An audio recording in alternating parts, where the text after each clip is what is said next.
Jesús Torres Espinosa. Continuamos con la clase de anatomía. El día de ayer iniciamos a revisar la anatomía del colon, que va a ser la porción terminal del tubo digestivo.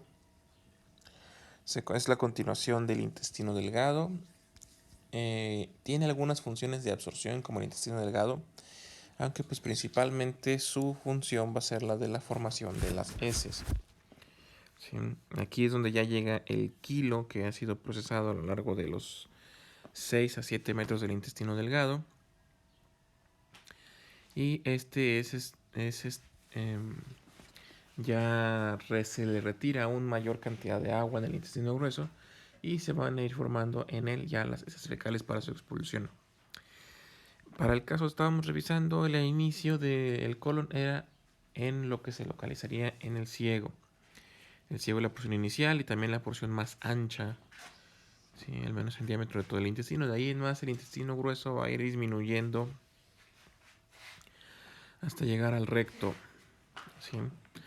Este ciego se le llama así, es ciego porque es un fondo de saco que no tiene una luz de terminal, ¿sí?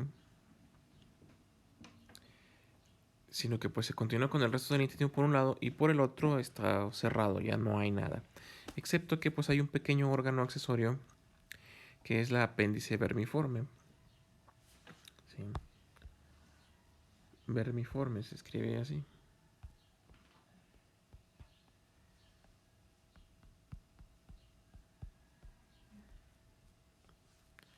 Sí, vermin es un anglicismo de vermin, que es como sabandija, en este caso para referirse a que tiene forma como de gusano.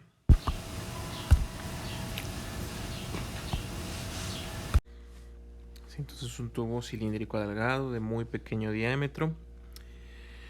Lo que tiene de particular es de que su posición con respecto al ciego pues va a variar, tiene muchas posiciones, hay una gran cantidad de posiciones del apéndice.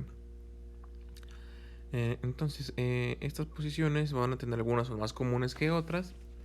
Entonces tenemos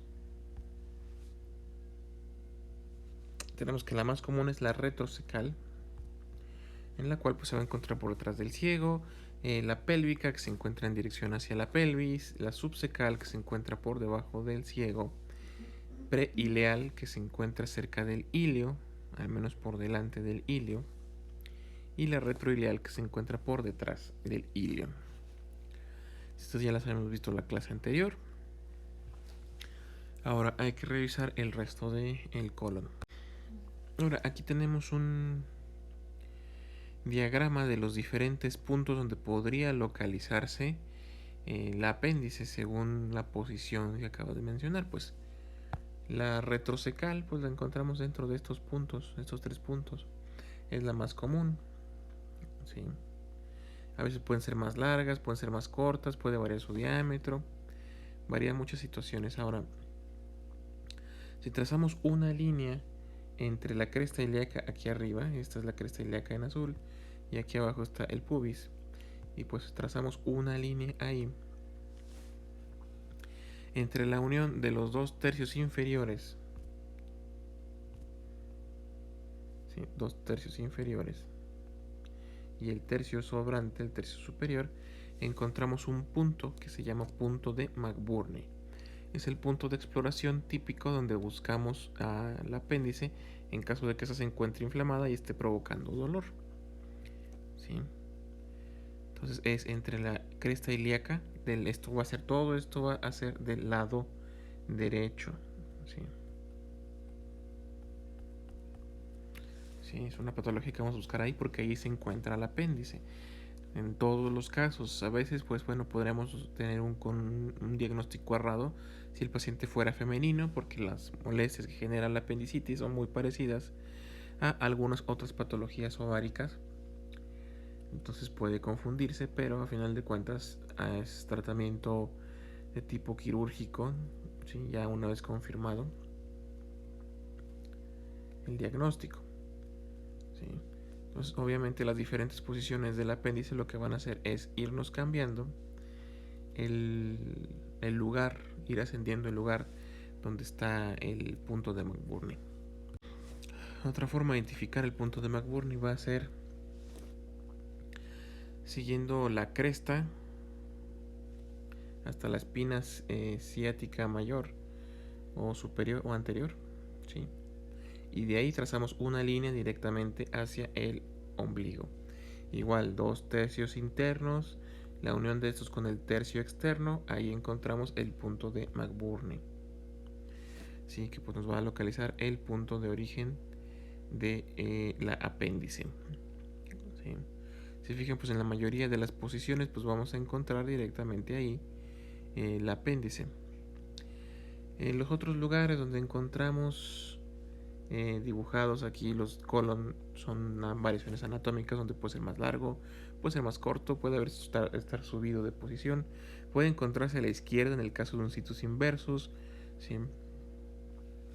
Esto pues es importante porque el apéndice pues padece o genera apendicitis, una inflamación del apéndice, que pues por ser una pared mucosa muy delgada, tiende a inflamarse demasiado, falta la circulación, necrosarse, y si se necrosa, pues el contenido del ciego sale hacia la cavidad peritoneal y pues puede provocar otras situaciones más graves como la peritonitis, y la peritonitis pues puede provocarnos un síndrome de abdomen agudo y este puede ser provocarnos la muerte de nuestro paciente. Entonces hasta ahora esa es la única función que se le ha encontrado al apéndice. En la siguiente imagen pues lo que vemos son varios medios de fijación de lo que es el recto hacia las paredes de la pelvis. El recto ya no se encuentra en la cavidad abdominal, este se va a encontrar en la cavidad pélvica junto con algunos órganos reproductivos, con la vejiga, en el caso del varón con la próstata. De hecho aquí lo que estamos viendo es un corte medial precisamente de una pelvis de un varón. Lo que observamos aquí en azul alrededor de la uretra, esto es la próstata. Este recto va a estar fijo en su lugar a través de diferentes deflexiones del peritoneo. Aquí empieza el peritoneo y sigue hacia abajo adosado a la pared tanto del recto como del sacro. El sacro es este hueso aquí atrás que vemos, esta unión de vértebras en verde. ¿Sí? Entonces tiene su propia capa.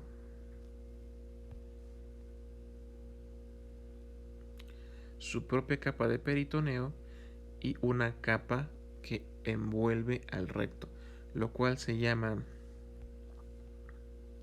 fascias. Es una fascia presacral y una fascia sacral. ¿Sí? Aquí las tenemos, recto, sacral y presacral. Ambas pues van a unirse, ¿sí? Para ir formando la envoltura del recto hacia abajo. Y ya se continuará más adelante con las fascias que envuelven al recto y posteriormente al esfínter anal. Ahora veamos rápidamente cómo va a estar irrigado todo el colon. Todo el colon en este diagrama es lo único que vemos. Las arterias que dan origen a las que lo alimentan, a las tributarias del colon, y el colon mismo, ¿sí? Entonces todas vienen de este tronco grande en el centro, este tronco grande en el centro rojo. No es otra cosa más que la arteria aorta abdominal, ¿sí? Es el tronco más grande. Nos va a dar dos ramas en particular, las más de mayor calibre, que son la mesentérica superior y la mesentérica inferior. ¿Cómo las distinguimos? Las vamos a seguir por colores. Aquí tenemos la mesentérica superior en verde y de este lado la mesentérica inferior en azul. ¿Sí? De estas pues tenemos varias ramas que nos van a ir irrigando todo el arco. ¿Sí? Entre ellas tenemos la cólica media, la retrocólica y la cólica anterior o ileocólica, porque va a dar unos ramos que van a inervar en forma de arco, a irrigar en forma de arco tanto al ciego como al ileo. ¿Sí? Esta sería una parte de la irrigación. Entonces la irrigación va a estar dada por las cólicas, ¿sí? La mesentérica, perdón, por la mesentérica superior, que va a dar otras ramas más adelante, la mesentérica inferior, la arteria cólica media, la arteria retrocólica y la arteria ileocólica. Son las 5 arterias que nos van a irrigar ya todo en general. Ya pues nos van a ir dando varios ramos más pequeñitos que veremos más adelante. Esto particularmente cuando vemos el sistema circulatorio.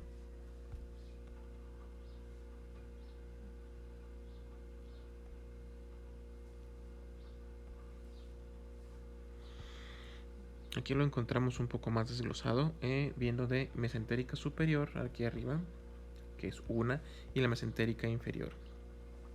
Mesentérica superior sacamos 3 ramos: cólica derecha, cólica media y la ileocólica. ¿Sí? O, por ejemplo, pues la cólica derecha viene en la imagen como la retrocólica. Luego tenemos de la mesentérica inferior la arteria cólica izquierda, las arterias sigmoideas que van al colon sigmoides y las arterias rectal superior. Ahora, en cuanto a las estructuras que forman al colon, aquí vemos varias de sus capas. Sí. Entre ellas tenemos primero el peritoneo visceral, que es una forma de mesotelio que va a envolver a todo el colon, desde el ciego hasta la salida. Tienen unas líneas que se conocen como tenias. Hay 3 tenias en particular: una tenia mesocólica, una tenia libera y una tenia omental. Sí, estas 3 se encuentran en toda la circunferencia. Son como si fueran ramilletes musculares de forma longitudinal que se adosan a las paredes. ¿Sí? Entonces tenemos las tenias, luego tenemos músculos, 2 capas musculares, una capa de músculo circular y una capa de músculo longitudinal. Esa capa de músculo longitudinal pues viene a ser la tenia, que solamente se encuentra en algunas secciones. De ahí en más tenemos puras capas de músculo circular. Luego tenemos la submucosa, que es donde se va a irrigar la mucosa, donde encontramos la inervación, y luego ya propiamente la mucosa del interior del intestino. ¿Sí? Sería parte de la estructura de las paredes y cómo se van a distribuir. Si vemos la circulación, ya la circulación a este nivel viene de las arterias marginales, que son ramas de las mesentéricas que estuvimos viendo en la diapositiva. Ahora eso sería en cuanto al generalmente de todo el intestino. Ahora tenemos al ciego. El ciego lo vamos a encontrar en la fosa ilíaca derecha, igual que el apéndice. Puede ser móvil o que esté fijo. Y ya en cuanto a la fijación, pues se puede dividir o clasificar en varios tipos, pero eso no lo vamos a ver por ahora. Parte del peritoneo que se encuentra en el hilo distal, que es el que se comunica con el ciego, se va a unir y forma un pliegue que se llama pliegue ileocecal superior. ¿Sí? Y por debajo de este vamos a encontrar, cercano al apéndice, el pliegue ileocecal inferior, que van a ser los medios de fijación del ciego. 2 pliegues ileocecal superior e inferior. Esto nos forma 2 fositas que se llaman fosas ileocecales, tanto superior como inferior. Entonces aquí tenemos las fascias en verde, que las que les digo, y los espacios que se forman, que encontramos aquí en azul, son las fosas o fondos de saco que se encuentran en el peritoneo y por el reflejo de este sobre los órganos que acabo de mencionar. Luego tenemos al colon ascendente, que va a estar fijo a la pared posterior del abdomen. ¿Sí? Va a estar cubierto anteriormente completamente por peritoneo. ¿Sí? Peritoneo. Son estas líneas amarillas, bueno, verdes para que se noten más.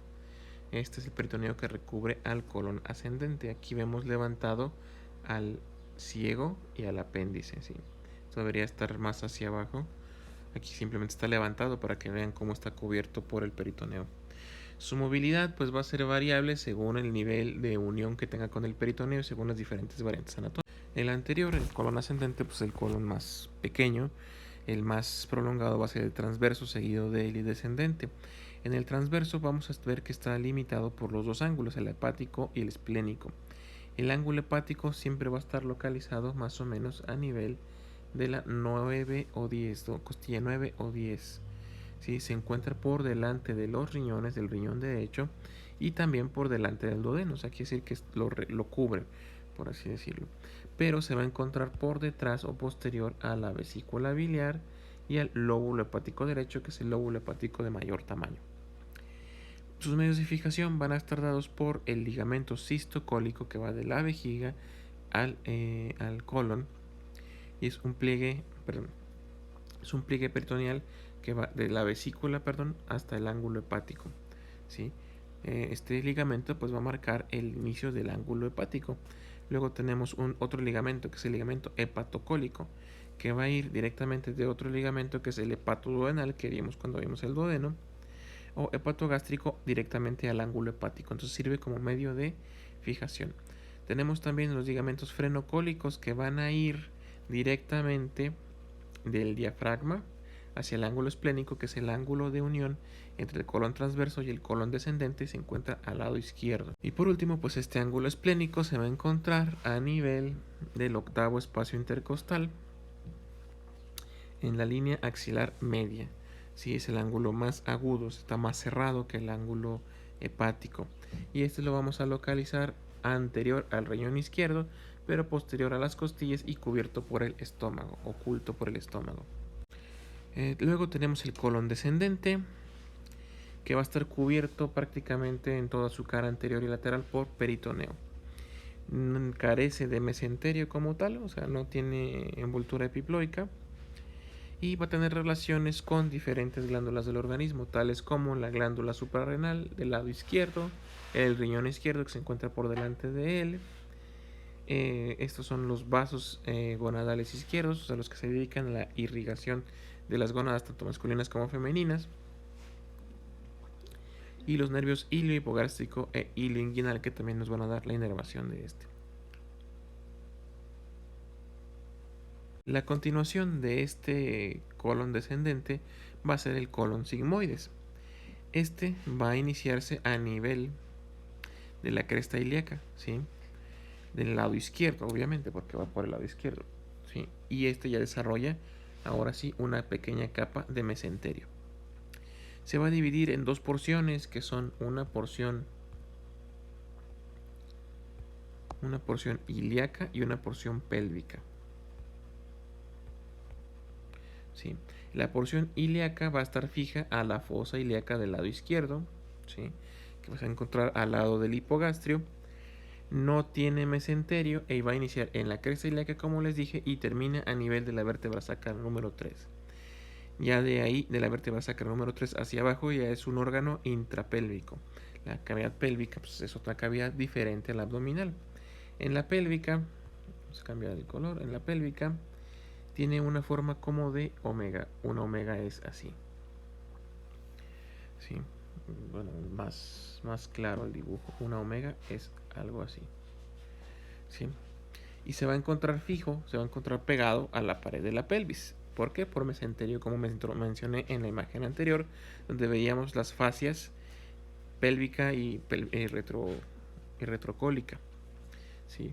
Aún así es bastante móvil a pesar de las fases que contiene, e inicia en la vértebra sacra número 3 y va a terminar en la unión recto-sigmoidea, ¿sí? Que ya es donde se une el colon sigmoides con el recto, que ya es la porción terminal ya para salir al exterior. Aquí vemos al colon sigmoides y aquí está presente esa forma de omega que les decía. ¿Sí? Por detrás de este sigmoides es donde van a pasar los vasos ilíacos comunes externos, ¿sí? A través de un conducto por donde también va a pasar el uretero. El uretero pasa por aquí atrás, ¿sí? Hay dos ureteros, uno izquierdo y uno derecho. En este caso pues va a ser el izquierdo. Y esto que vemos aquí, esto en amarillo, es el mesocolon, lo que va a mantener fijo a este sigmoides a su lugar, ¿sí? Por hoy terminaríamos la clase, continuaremos mañana con algunos detalles ya del resto del tubo digestivo, principalmente el esfínter anal y el recto, y pasaremos ya a revisar las glándulas accesorias al tubo digestivo.